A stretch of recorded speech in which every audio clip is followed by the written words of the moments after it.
জীবনে যাই করো না কেন নিজের প্রতি প্রতিজ্ঞাবদ্ধ হও। নিজের প্রতি এতটা প্রতিজ্ঞাবদ্ধ হও যেন কোনো ঝোড়ো হাওয়া তোমাকে নাড়াতে না পারে, যেন কোনো মানুষের নেগেটিভ কথা তোমাকে দমাতে না পারে, যেন কোনো মানুষের ছেড়ে যাওয়া, আঘাত দেয়া, কষ্ট দেয়া, দুর্ব্যবহার এগুলো তোমাকে ভাঙতে না পারে। একটা কথা মনে রেখো, এই পৃথিবীতে যতজন মানুষ তোমাকে উৎসাহ যোগাবে তার থেকে অনেক গুণ বেশি মানুষ তোমার জীবনকে ধ্বংস করতে আসবে। বিশ্বাস করো, তোমার আশেপাশে নেগেটিভ বলা মানুষের কোনো অভাব নেই। এমন খুব কম মানুষই আমাদের জীবনে আছে এবং এমন খুব কম মানুষই আমাদের জীবনে আসে যারা আমাদেরকে প্রশংসা করে এবং বলে যে তুমি পারবে, তোমার দ্বারা সম্ভব, হ্যাঁ তোমার উপরে বিশ্বাস আছে। এমন খুব কম মানুষই বলে, এমন খুব কম মানুষই বলবে। শুরুতে কেউ সঙ্গ দেবে না, কিন্তু সময়ের সাথে সাথে যদি তুমি নিজের উপরে কাজ করো, যদি তুমি অন্যের উপর থেকে নির্ভরশীলতা ছেড়ে দিয়ে নিজের উপরে 100% বিশ্বাস রাখো এবং উপরওয়ালার উপরে বিশ্বাস রাখো, নিজের কর্মের উপরে বিশ্বাস রাখো আর নিজেকে বলো যে আমি হার মানব না। জীবন যতই কঠিন হোক না কেন, মানুষ যতই দুর্ব্যবহার করুক না কেন, পিছনে যতই বলুক না কেন যে তুমি পারবে না, তোমার দ্বারা সম্ভব নয়, তারপরেও আমি হার মানব না।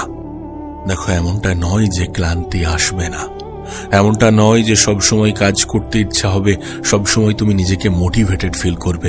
কিন্তু যখনই ক্লান্তি আসবে, যখনই মনে হবে যে আর পাচ্ছি না, তখনই নিজেকে মনে করিয়ে দাও যে আমি তো ভিড়ের অংশ হতে আসিনি, আমি তো তাদের মতো নই যারা মাঝ পথে হাল ছেড়ে দেয়। একটা কথা মাথায় রেখো, প্রতিটি সকাল কিন্তু তোমার জন্য নতুন সুযোগ এনে দেয় এবং প্রতিটি সকাল তোমার জন্য নতুন যুদ্ধক্ষেত্র। আমি তো বলবো দিনের শুরুটা সুন্দর করো, কারণ সকালটা সুন্দর হলে সারা দিন তুমি নিজেকে সাজাতে পারবে। একটু সকালে ঘুম থেকে ওঠো, প্রয়োজনে একটা লিস্ট তৈরি করে ফেলো, দরকার হয় আগের দিন রাতেই একটা লিস্ট তৈরি করে ফেলো, দেন সেটা অনুযায়ী সকালে উঠেই কাজ শুরু করে দাও। এমনটা নয় যে কাল থেকে শুরু করব, এমনটা ভাবার কোনো প্রয়োজন নেই যে হাতে তো সময় আছে, সময় চোখের পলকে চলে যাবে। আর যারা কালের দোহাই দেয় তারা জীবনে কিছুই করতে পারে না।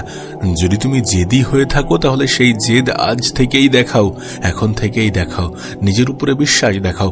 মানুষ বিশ্বাস করবে না, মানুষ তোমার উপরে তখনই বিশ্বাস করবে, তখনই বিশ্বাস দেখাবে যখন তুমি কিছু করে দেখাবে।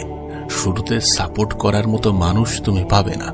শুরুতে সবাই অবহেলা করবে, সবাই ছোট করবে, হেয় করবে এবং বলবে যে তোমার দ্বারা হবে না। কিন্তু এই সব কিছুকে হজম করার পরে যখন তুমি নিজের উপরে কাজ করে নিজের জীবনটাকে সুন্দর করবে, তখন এই মানুষগুলোর বয়ান বক্তব্য পরিবর্তন হয়ে যাবে। তখন এই মানুষগুলো তোমাকে প্রশংসা করবে, তোমারই প্রশংসা করবে, হয়তোবা এমনটাও বলবে যে আমাদের বিশ্বাস ছিল তুমি পারবে। সবকিছু সময়ের খেলা, সবকিছু পরিস্থিতির খেলা। তোমার পরিস্থিতি পরিবর্তন হলে মানুষের তোমার প্রতি ধারণা পরিবর্তন হতে বাধ্য। তাই মানুষ যাই বলুক না কেন, যতই অবহেলা করুক না কেন, নিজেই নিজেকে বলো যে আমি হার মানব না। পরিস্থিতি কঠিন হতে পারে, মানুষের ব্যবহার তোমাকে কষ্ট দিতে পারে, তোমার মন থেকে এমন চিন্তাভাবনা দু একবার আসতে পারে যে আমার দ্বারা হবে না। কিন্তু এই সকল চিন্তাভাবনাগুলোকে প্রায়োরিটি দিলে, গুরুত্ব দিলে চলবে না। নিজেই নিজেকে বলতে হবে যে আমি হাল ছাড়ব না। নিজের অলসতাকে হত্যা করো, নিজের অজুহাতগুলোকে কবর দাও। মনে রেখো, অজুহাত শুধুমাত্র তারাই দেখায় যারা শুধুমাত্র স্বপ্ন দেখে যায়। তুমি তো শুধুমাত্র স্বপ্ন দেখো না, তুমি তো চাও স্বপ্নগুলো পূরণ হোক, তুমি তো চাও জীবনটা সুন্দর হোক, তুমি তো চাও পরিবারকে ভালো রাখতে। পরিবারকে ভালো রাখতে গেলে স্যাক্রিফাইস করতে হবে, পরিবারকে ভালো রাখতে হলে আরাম ছাড়তে হবে। আরাম তোমার জন্য হারাম যতক্ষণ না পর্যন্ত তুমি লাইফে নিজের জীবনটাকে নিজের মতো করে সাজিয়ে নিচ্ছ। তোমার গল্পের রাজা তুমি নিজে, আর তুমি নিজে যত দ্রুত এটা বুঝে যাবে ততই তোমার জন্য ভালো। তোমার গল্পের লেখকও তুমি নিজে, আর তুমি তোমার জীবনটাকে কেমন ভাবে সাজাবে সেটা সম্পূর্ণ তোমার সিদ্ধান্ত। প্রতিটা সকাল তোমার জন্য 2টি করে অপশন খুলে দেয় যে আজকের দিনটা আবারও বরবাদ করে ফেলো, আজকেও সময়ের অপচয় করো, নিজের জীবনটাকে ধ্বংস করো, আদারওয়াইজ এই সময়টাকে কাজে লাগাও, নিজের জীবনটাকে নিজের মতো করে সাজাও। তুমি তো থামার জন্য শুরু করনি, আর যদি এমনটাই হয় যে থামার জন্য শুরু করনি, তাহলে নিজেই নিজেকে বলো যে আমি পারবই, আমি সাকসেস হবই, সফলতাকে নিজের জীবনের অংশ বানাবই। তাতে যাই হয়ে যাক না কেন, যা করতে হবে আমি করব। যতটা ত্যাগ স্বীকার করতে হবে, যতটা বিসর্জন দিতে হবে, যেভাবে সময়কে কাজে লাগাতে হবে আমি লাগাবো। নিজেই নিজেকে বোঝানোটা খুবই গুরুত্বপূর্ণ, কারণ মানুষ শুরুতে বোঝে না, একটু আগেই তোমাকে বললাম। তাই নিজেই নিজেকে বোঝাও যে আমি হারার জন্য শুরু করিনি, আমি ওই অলসতাকে নিজের জীবনে প্রায়োরিটি দেওয়ার জন্য শুরু করিনি, আমি শুরু করেছি জেতার জন্য। তাই জিততে আমাকে হবেই। দেখো, যদি তুমি চাও যে মানুষ তোমার পিছনে ছুটুক, তাহলে নিজেকে ব্র্যান্ড বানাতে হবে। হ্যাঁ, নিজেকে ব্র্যান্ড বানাতে হবে, নিজেকে একটি উদাহরণের মতো করে পেশ করতে হবে। দেখো, যদি তুমি তোমার জীবন নিয়ে সিরিয়াস হয়ে থাকো, তাহলে এই কথাগুলো তোমার সম্পূর্ণ জীবন বদলে দিতে পারে। এগুলো কোনো স্কুল কলেজ তোমাকে শেখাবে না, তোমাকে বলবে না, তোমাকে বোঝাবে না। এগুলো বোঝাই কে? জীবন। এগুলো বোঝাই কারা? মানুষ। জীবন থেকে, মানুষ থেকে যত বেশি পরিমাণে শিখে যাবে না, তত বেশি ম্যাচিওর হয়ে যাবে। আর ম্যাচিওরিটি প্রয়োজন এটা জানা যে মানুষ মানুষের অবস্থানকেই মূল্যায়ন করে। প্রয়োজন এটা জানা যে মানুষ মানুষের অবস্থানকেই গুরুত্ব দেয়, সম্মান করে, শ্রদ্ধা করে, ভালোবাসে। আমি তো বলছি, আজ তোমার কাছে হয়তো বা কিছু নেই, কিন্তু যদি তুমি অর্জন করো, যদি তুমি তোমার নিজের লাইফে চেঞ্জ আনো, মানুষের বক্তব্যের খেলা তুমি দেখতে পাবে। যে মানুষগুলো তোমাকে এত ছোট বড় কথা বলতো, তারা তোমার দিকে তাকাতে পর্যন্ত সাহস পাবে না। শোনো, তোমাকে বলি, তুমি যদি মানুষের নেগেটিভ কথাগুলোকে গুরুত্ব দাও, তাহলে নিজেকে ভুলে যাও, নিজের স্বপ্নকে ভুলে যাও। নিজের ভবিষ্যৎ সুন্দর হবে এমন আশা ছেড়ে দাও, কারণ তোমাকে নেগেটিভিটি শোনাবে। তোমার প্রতিটা কথার মধ্যে খুদ বার করবে, তোমাকে বারবার বলবে যে তোমার দ্বারা হবে না। কিন্তু তোমার মাইন্ডসেট যেন পরিবর্তন না হয়, তুমি যেন নিজেই নিজের উপর থেকে বিশ্বাস না হারিয়ে ফেলো। আমি একটা কথা বলি, শোনো, নিজের ভিতরের আগুনটাকে নিভে যেতে দিও না। তোমার ভিতরের আগুনটাকে নিভে যেতে দিও না, নিজের মোটিভেশন হারিয়ে ফেলো না। আমি বলবো না যে একদিনে সবকিছু হয়ে যাবে, একদিনে সবকিছু হয়ও না। যদি স্বপ্ন বড় থাকে, তাহলে অনেক সময় অনেক কিছু থেকে বঞ্চিত হতে হয়, তাহলে অনেক সময় অনেক কিছু স্যাক্রিফাইস করতে হয়। যখন স্বপ্ন বড়, তখন মেহনতও তো তেমন হওয়া উচিত, নাকি? স্যাক্রিফাইসও তো তেমন হওয়া উচিত। আর তুমি তো বড় স্বপ্ন দেখতে ভয় পাও না, বড় স্বপ্ন দেখা উচিত। কখনো কখনো পরিস্থিতি তোমার হাঁটু ভাঁজ করে তোমাকে বসিয়ে দেবে, কখনো কখনো পরিস্থিতি তোমাকে অনেক কিছু শিখিয়ে দেবে, কারণ আমরা আমাদের জীবনের সব থেকে বেশি পরিস্থিতি থেকেই শিখি। তুমি যদি টমাস আলভা এডিসনের কথা ভাবো, তাহলে তুমি দেখবে যে তিনি কিন্তু একবার চেষ্টা করেননি, তিনি চেষ্টা করেছেন 1000 বার এবং ব্যর্থও হয়েছেন 1000 বার। তিনি তো চাইলে হাল ছেড়ে দিতে পারতেন, আর যদি তিনি হাল ছেড়ে দিতেন, তাহলে তানার গল্প, তানার নাম আমি এখন আপনার সামনে উচ্চারণ করতাম না, আমি এখন তোমার সামনে উচ্চারণ মোটেই করতাম না। আমি তার নাম তোমার সামনে বলছি, উচ্চারণ করছি, তার কারণ তার গল্পের মধ্যে স্ট্রাগল আছে, তার গল্পের মধ্যে ব্যর্থতা আছে। তুমি কি মনে করছো তুমি জীবনের প্রত্যেকটা পর্যায়ে সফল হয়ে যাবে? না, জীবনে শেখার জন্য ব্যর্থতা আসবে। ব্যর্থতাই তোমাকে শেখাবে যে কোনটা করা উচিত নয়, ব্যর্থতাই তোমাকে বোঝাবে যে কোন বিষয়ে সব থেকে বেশি জোর দেওয়া উচিত। ব্যর্থতা থেকে আমাদেরকে শিখতে হবে। নিজের জীবনকে সুন্দর করতে গেলে, নিজের জীবনটাকে নিজেদের মতো করে সাজাতে গেলে মানুষের কাছ থেকে ঠকতে হবে, ব্যর্থতা থেকে শিখতে হবে, পরিস্থিতি থেকে শিখতে হবে। তারপর নিজেই নিজেকে বলতে হবে যে আমি এত কিছুর তোয়াক্কা করলে জীবনে কিছুই করতে পারবো না। ব্যর্থতা যতই আসুক না কেন, আমি হার মানব না, কারণ হারার জন্য তোমাকে এই পৃথিবীতে পাঠানো হয়নি। তুমি যদি আব্রাহাম লিঙ্কনের কথা ভাবো, তাহলে দেখবে দারিদ্রতা, মায়ের মৃত্যু, ব্যবসায়ী অবনতি, একের পর এক ব্যর্থতা, একের পর এক ইলেকশনে পরাজয়, কিন্তু তারপরেও তিনি কিন্তু হার মানেননি। তানার জীবনে এতগুলো বিপদ এসেছে, এতগুলো ব্যর্থতা এসেছে, ওই মানুষটার জায়গায় অন্য কেউ থাকলে হয়তো বা আত্মহত্যা করে নিত। আজকের জেনারেশনের কেউ থাকলে অনেকে হয়তো বা আত্মহত্যা করে নিত, কিন্তু তিনি কিন্তু হার মানেননি। এবং এই মানুষটির বারবার ব্যর্থতার পরেও একবারের পরাজয় তানার জীবনটাকে সম্পূর্ণ বদলে দিয়েছে। এই মানুষটার গল্প আজ আমি অ্যাজ এ মোটিভেশনাল স্টোরি তোমার সামনে প্রেজেন্ট করছি। তার কারণ কি? তার কারণ তার জীবনে স্ট্রাগল ছিল। সেই মানুষটার জীবন স্ট্রাগলে ভরা।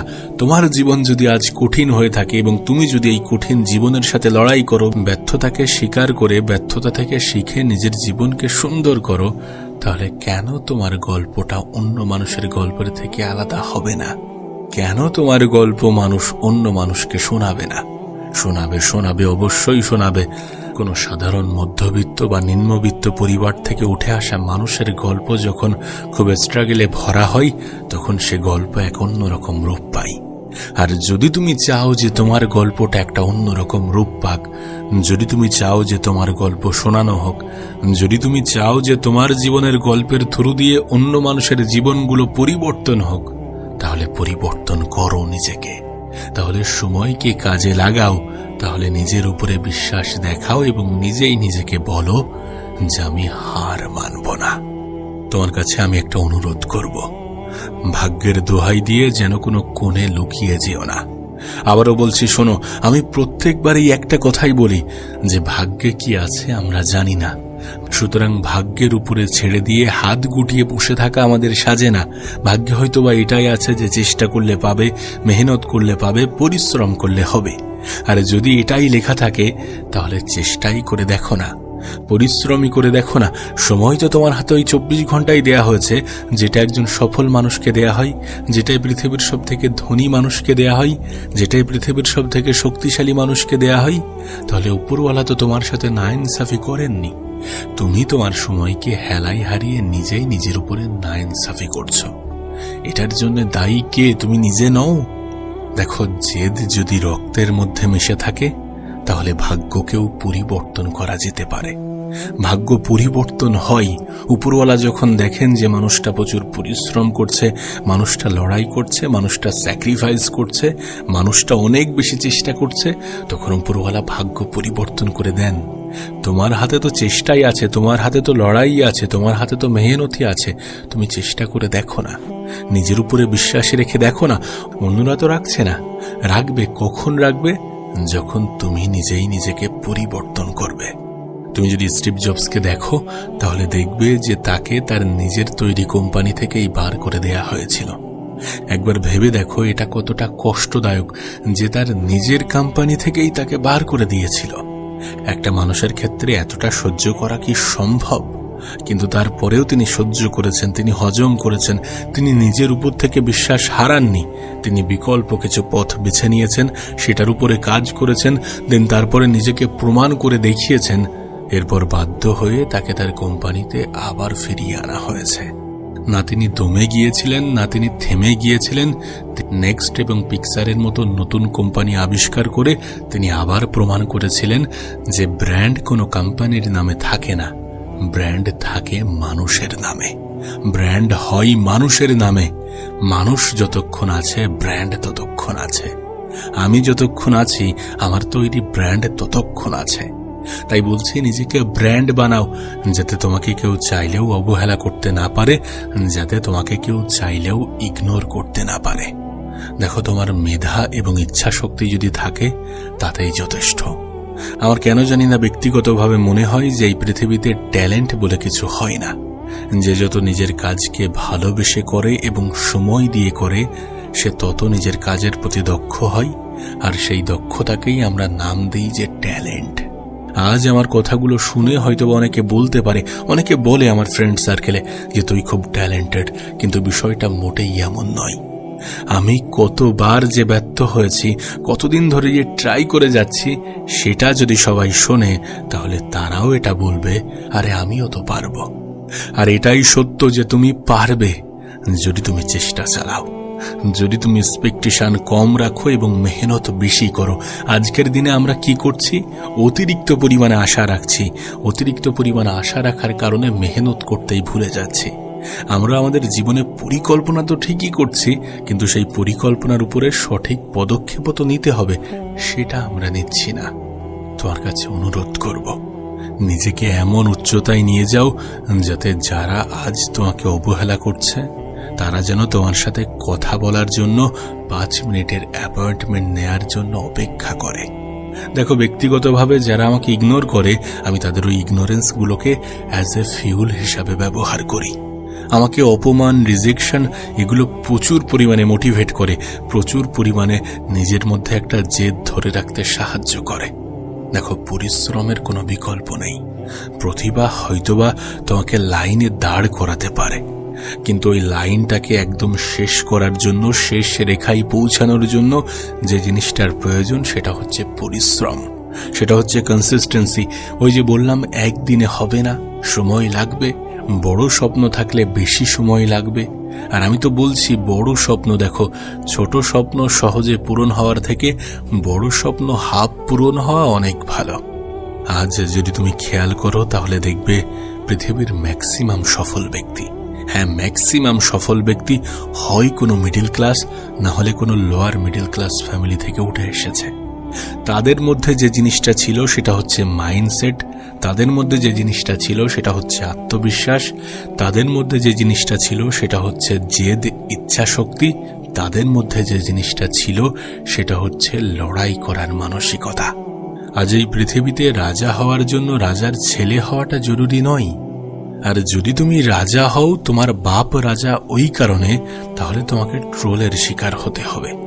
আমি তো বলবো এটা তোমার কাছে একটা সুযোগ, একটা অপরচুনিটি যে তুমি কোনো মিডল ক্লাস বা তুমি কোনো লোয়ার মিডল ক্লাস ফ্যামিলিতে জন্মগ্রহণ করেছো। ভীষণ হাইফাই ফ্যামিলিতে তোমার জন্ম হয়নি। তার কারণ এটার জন্য তুমি এই পৃথিবীর সবথেকে সফল ব্যক্তিদের সাথে নিজেকে রিলেট করতে পারবে। হ্যাঁ, হতে পারে যাদের কাছে সুযোগ আছে, যাদের কাছে বেশি অপরচুনিটি আছে, যারা একটু ধনী পরিবারে জন্মগ্রহণ করেছে, তাদের থেকে তুমি তোমার রেস একটু পিছন থেকে শুরু করছো। কিন্তু তার মানে মোটেই এমনটা নয় যে তুমি তোমার জীবন যুদ্ধে জিততে পারবে না। তোমাকে জাস্ট একটু বেশি পরিশ্রম করতে হবে, একটু বেশি এফোর্ট দিতে হবে এবং একটু বেশি কনসিস্টেন্সি বজায় রাখতে হবে। বাদবাকি সব হবে, সময়ের সাথে সব হতে বাধ্য। আবারও বলছি, শুরুর দিকে এই পৃথিবীর মানুষ তোমাকে দমানোর চেষ্টা করবে, তোমাকে থামানোর চেষ্টা করবে, তোমাকে নেগেটিভ কথা শোনাবে, কিন্তু সেগুলোকে ইগনোর করে যদি তুমি লড়াইটা জারি রাখো, যদি তুমি নিজের উপরে বিশ্বাস রাখো, তাহলে কেউ তোমাকে হারাতে পারবে না। আর এমনটা নয় যে তুমি তোমার জীবনে জয়লাভ করলে সবাই তোমাকে প্রশংসাই করবে। এমনও কিছু মানুষ আছে যারা তোমাকে হিংসা করবে, আর এই মানুষের সংখ্যা আপন মানুষের মধ্যেই বেশি। তাই সেটার জন্যও নিজেকে প্রস্তুত রেখো। তবে একটা কথা বলতে পারি যে আপন মানুষগুলোর অবহেলা, অপমান, অপব্যবহারের চেয়ে আপন মানুষের হিংসা অনেক ভালো। এতে করে নিজের প্রতি একটা প্রাউড ফিলিংস আসে। তাই বলছি, হার মানা সহজ, কিন্তু হার মানা যাবে না। তার কারণ সহজ পথ ম্যাক্সিমাম ক্ষেত্রে সুন্দর হয় না। সুতরাং জয়ী না হওয়া পর্যন্ত হাল ছেড়ো না।